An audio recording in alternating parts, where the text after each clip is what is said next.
Assalamu алейкум. Бардыңыздарды ыйык Ороз айт майрамы менен куттуктайм.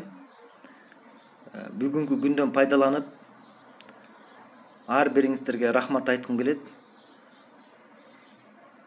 Ушул айда кайрымдуулук иши өзгөчө болду.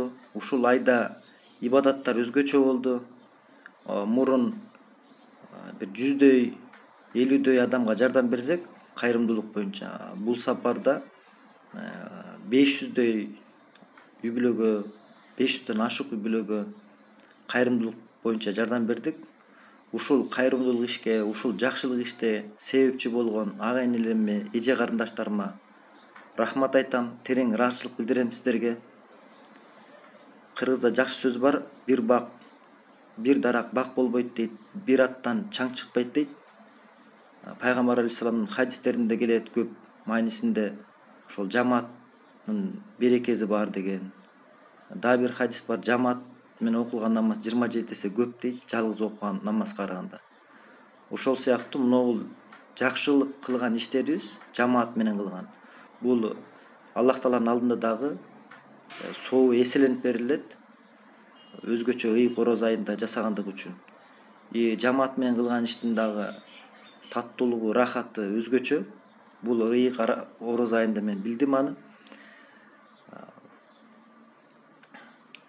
Ушул ишке Америкадан, Англиядан, Италиядан, Дубайдан, Түштүк Кореядан, Россиядан, Бишкектин өзүнөн ага энелерим, эже карындаштарым жардам берди каражат менен. Ошол жардамдардын себеби менен ушул жакшы иштер кылынды да. Сиздерге дагы бир жолу рахмат айтам. Аллах Таалам бизди эки дүйнөнүн бактылуулугун насип кылсын бизге. Аллах Таалам берген садакаңызга жана калган дүйнөңүзгө береке берсин.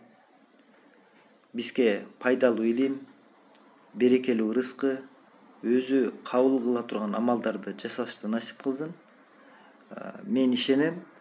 Аллах Таалам менга үмүт кылам. Бул айда эле токтоп калбай, кийинки айларда дагы ушул жакшылык иштерди улантабыз деп иншалла. Аллах Таалам күн сайын, Аллах Таалам жума сайын, ай сайын, жыл сайын жакшылык иштерге себепчи кылсын силерди. Үй бүлөңөргө береке берсин. Бардык жакшылыктарды сиздерге каалайм. Ассаламу алейкум ва рахматуллахи ва баракатух.